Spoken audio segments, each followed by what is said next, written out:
एक लड़का बैंक में कुछ अजीब होता हुआ देख रहा था। उसने नोटिस किया कि जो भी लोग पैसे निकालने आते थे उन्हें उस एक पैसे की बिल्कुल परवाह नहीं होती थी जो उनके खाते से कट जाते थे। उसे इसमें एक मौका दिखाई दिया सर्विस फीस के जरिए करोड़ों कमाने का। भले ही वो बैंक में एक छोटा कर्मचारी था, लेकिन जिस बैंक में वो कार्य करता था उसके करोड़ों ग्राहक थे। बैंक हर दिन हर ग्राहक के खाते से एक पैसा सर्विस फीस के नाम पर काटता था। उसने सोचा, अगर यह पैसा मैं अपने लिए ले लूं तो एक ही दिन में अरबपति बन सकता हूं और किसी को शक भी नहीं होगा। उस रात वो घर गया और बैंक के कंप्यूटर सिस्टम को हैक करने की कोशिश करने लगा। उसे प्रोग्रामिंग आती थी, इसलिए यह उसके लिए मुश्किल नहीं था। उसने पूरी रात जागकर एक ट्रोजन वायरस बनाया और उसे एक पीडीएफ फाइल में छिपा दिया। फिर वो फाइल मैनेजर को भेज दी। अगले दिन मैनेजर ऑफिस आया और बिना शक किए उस पीडीएफ को डाउनलोड कर लिया। तुरंत ही कर्मचारी ने मैनेजर का कंप्यूटर हैक कर लिया और यहाँ तक कि मैनेजर और उसकी असिस्टेंट के बीच का एक राज भी पता लगा लिया। लेकिन उसे उस बात से कोई मतलब नहीं था।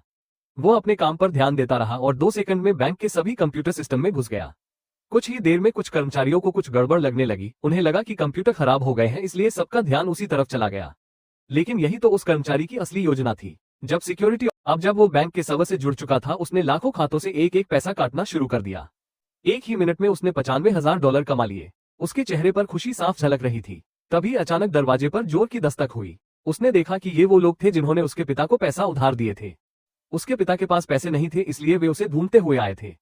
क्या तुम्हें एक पैसे की कटौती पर ध्यान देते? जैसे ही वे दोनों दरवाजा तोड़ने वाले थे, वो लड़का अपना लैपटॉप उठाकर भाग गया।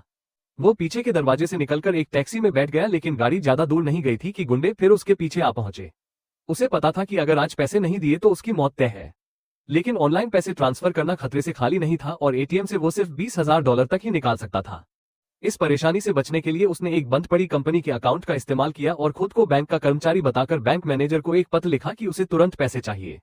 जैसा उसने सोचा था, मैनेजर ने उसे फोन किया। रकम की पुष्टि करने के बाद उसने पैसे तैयार करना शुरू कर दिया। वो लड़का बैंक में दाखिल हुआ, खुद को शांत रखने की कोशिश करते हुए। मैनेजर ने पहले ही पैसे तैयार कर लिए थे, लेकिन अचानक उसने उससे पहचान पत्र दिखाने को कहा। उसके पास कोई असली दस्तावेज नहीं था, लेकिन उसने पहले से एक नकली फोटो आईडी बना रखी थी। जब मैनेजर ने उसका बैच देखा तो उसने काफी देर तक उसे चेक किया बिना कोई भाव दिखाए। उसे लगा कि अब वो पकड़ा जाएगा, लेकिन किस्मत से ऐसा नहीं हुआ। वो उसे बेवकूफ बनाने में सफल रहा। आखिरकार उसे पैसे मिल गए, लेकिन जैसे ही वो 2 कदम चला, मैनेजर ने उसे फिर बुला लिया।